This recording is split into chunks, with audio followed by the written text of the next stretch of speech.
It is possible to use this equipment for mind impingement, that is, to direct thought impressions to an individual not capable of normal reception, compelling him to speak aloud the impressions sent to him.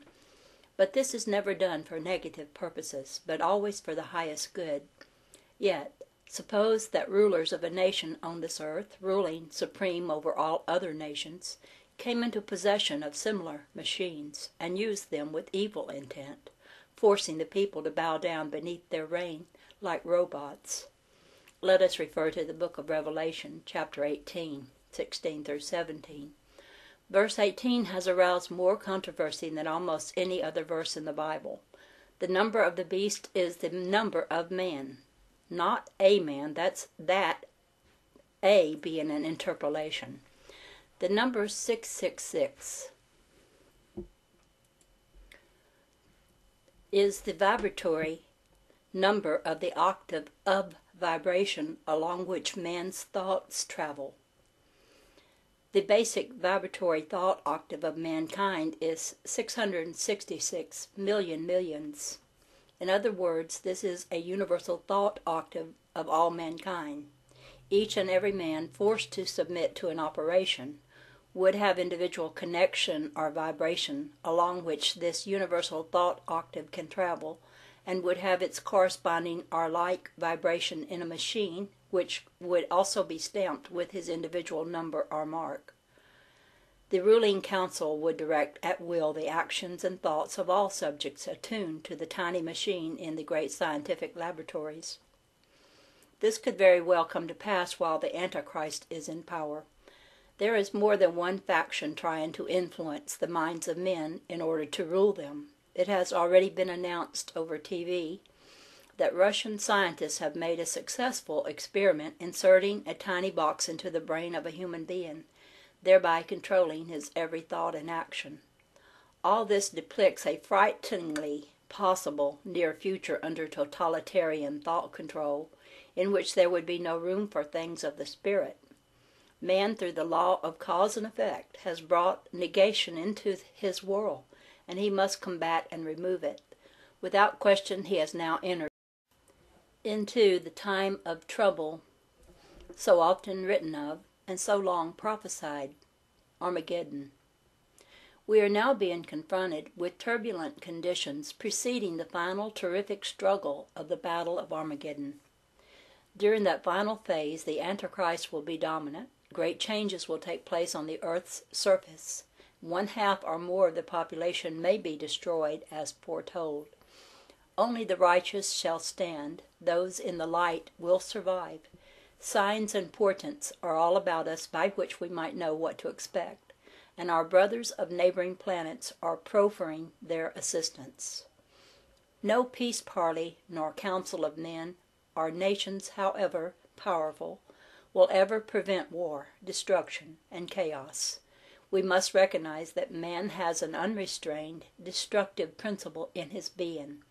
There is only one thing to be done, and that is to remove the cause for destruction, which lies in man's selfishness, in his desire for power over his fellow man, and in the lack of consciousness of brotherhood. Man seeks not the kingdom of heaven first. The responsibility of bringing about such a removal of negation begins first with the individual, and next with all leaders of all governments and all religions of this earth. Chapter 3, I Meet the Space People. During a mental telepathy on the 24th of March, 1954, I declared that I would like to meet you in person someplace. The response was, "You will in time, you may not know when you do," and so it was. A spacecraft convention was to be held for the first time on the 4th of April, 1954 at Giant Rock near Joshua Tree, California. I had not considered going, and it was not until the late afternoon of April the 3rd, while visiting friends, that the convention entered into the conversation, and we decided to attend. We left early the following morning. On arrival, I joined Mr. Truman Bethram and spent most of the day in his company, never giving any special thought to being on the alert to spot my friends should they be present. So completely unaware of it at the time, I met 3 of them, a young lady and 2 gentlemen. They approached Mr. Bethram and inquired about his contacts in Nevada, just as any number of other folks had been doing all morning.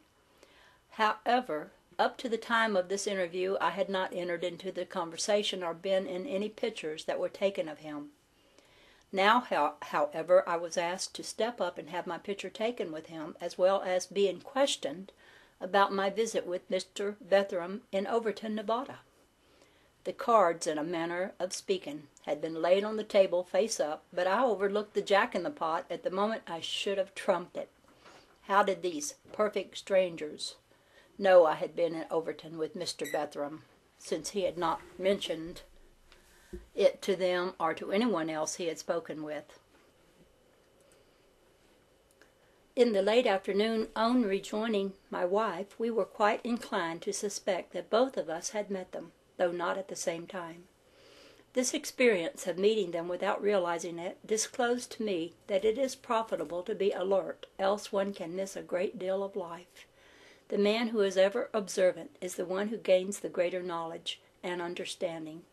It is according to man's capacity to become aware that he grows slowly or rapidly in consciousness.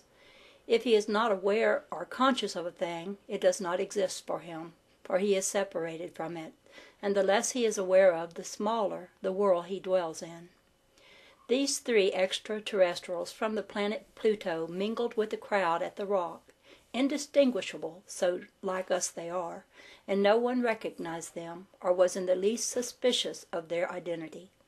Yet, unquestionably, practically everyone there was anticipating thrills and excitement, and waited expectantly to see a space being stand out conspicuously in the crowd like a wart on the nose of creation, garbed in unusual raiment, a bulbous-headed freak with bulging eyes and queer features.